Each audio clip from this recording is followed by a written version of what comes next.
Хотите, вам скажу, что я думаю о казахском народе? Когда в тот день я попала в аварию, стояла в кювете, подъехало очень много зевак, которым всем было интересно, что же случилось, как я улетела в 3-метровый кювет. Но подъехали парни на белом альфарде. 2 казаха подошли к обочине и говорят: девочки, а чем мы вам можем помочь? Вот такие казахи. Моими глазами вот такие казахи. Мне встречаются вот такие казахи. Моя девочка-подружка Алмагуль, многодетная тоже. У нее там кое-что получилось по списанию долга. Она пришла ко мне и говорит: Светлана, давай я тебе тоже помогу, ты же тоже многодетная. И она помогла мне от государства выиграть программу по списанию ипотеки. Вот какой казахский народ. Им без разницы, на каком языке я разговариваю. А моя клиентка, которая собиралась на праздник, или у них у самих был праздник, я говорю: ой, блин, как классно, вы будете опять бишбармак кушать, блин, как я люблю казахский бишбармак. Она обслужилась, ушла, и пришел зять ее и принес нам 5 килограмм бишбармака с мясом.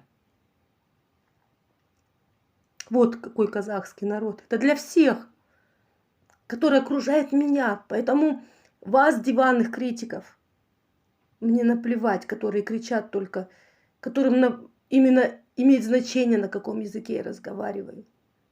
А не считая праздников. 22 Наурыз, когда казахи приносят нам баурсаки. Вообще каждый клиент старается принести нам баурсаки, а лепешки, чтобы мы поминали. Я всегда говорю: блин, казахи, какие вы молодцы. У вас, если, блин, надо проводить в последний путь человека, вы все сбежались гурьбой, кто-то принес барана, кто-то зарезал лошадь, кто-то так помог. Вы раз, вы все дружненько и проводили человека в последний путь. И много чего еще хорошего. А когда я осталась без машины после аварии, мой друг Дауреша, когда бы я ни позвонила, отвозил моих детей везде, где надо, ни копейки с меня не взял, ни разу, хотя я предлагала, ни разу.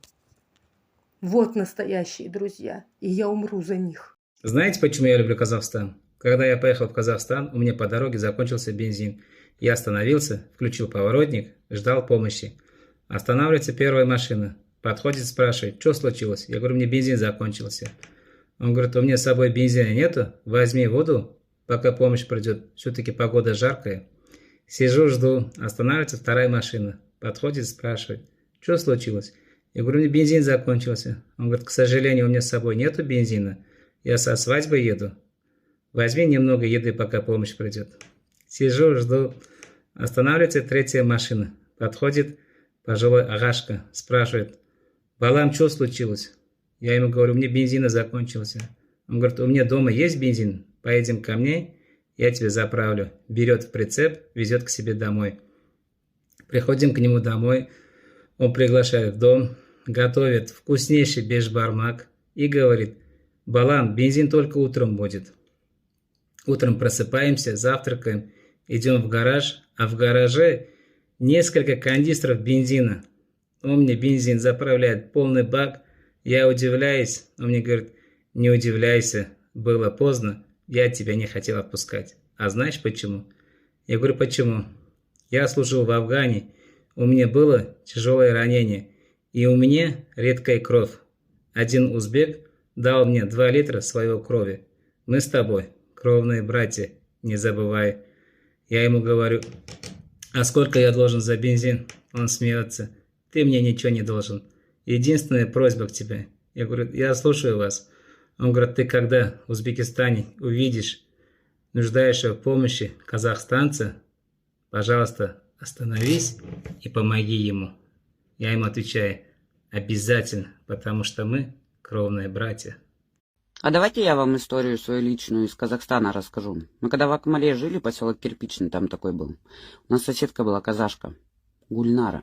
А сына ее звали Сапарбек, я с ним в один класс училась, ходила. Так вот, я не могу сказать за всех казахов, но за нее скажу со стопроцентной уверенностью.